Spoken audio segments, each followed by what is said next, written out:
This is the all-new Porsche Panamera, a car that shares almost nothing with its predecessor. Now, the four-door luxury sedan has got a brand new chassis, a choice of 3 brand new engines, and even a brand new 8-speed PDK transmission. But how does it all come together, and how does it compare in the ultra-competitive luxury car segment?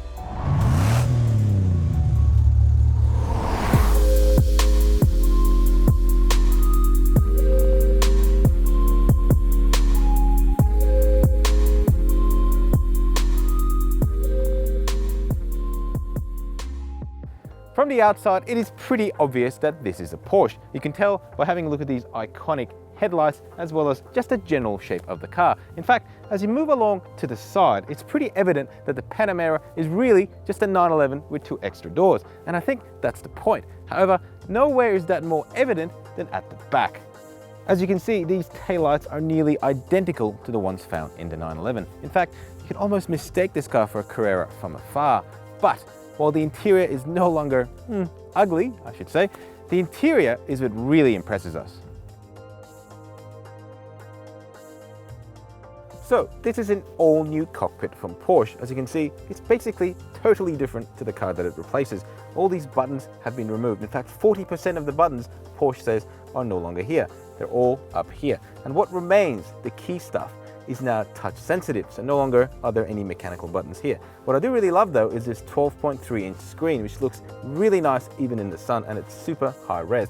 In addition to that, I've also got 2 7-inch screens on either side of the tacho, which really makes the cabin of this car look a lot better than any Porsche I've ever been in.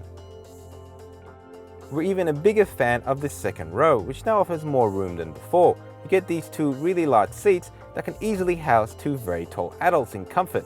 So the Germans are quite tall, and as you can see, they have to fit themselves.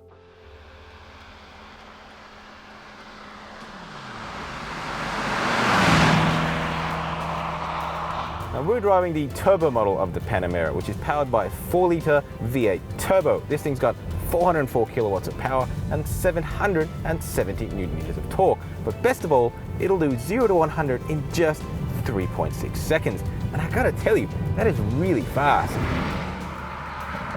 One of the best bits about this car is the new suspension system. Now, Porsche calls it a 3 air chamber suspension setup that gives a huge variance between comfort and sport. Now, what the point of that is to give you the comfort of an S-Class, but the performance of a Porsche. Well, it's not really as comfortable as an S-Class, but does it nail the brief as the most performance luxury car in its segment? I think so. What I love the most about this car is just how well it handles. It is a seriously large car, but I'm going around some really nice twisty roads around here, and I gotta tell you, this thing does not feel its weight or size at all. Overall, the Porsche Panamera is certainly the best luxury car in its segment. Look, it's not as comfortable as a 7 Series or an S-Class, but if you prioritize sporty driving over all else, you really can't go wrong.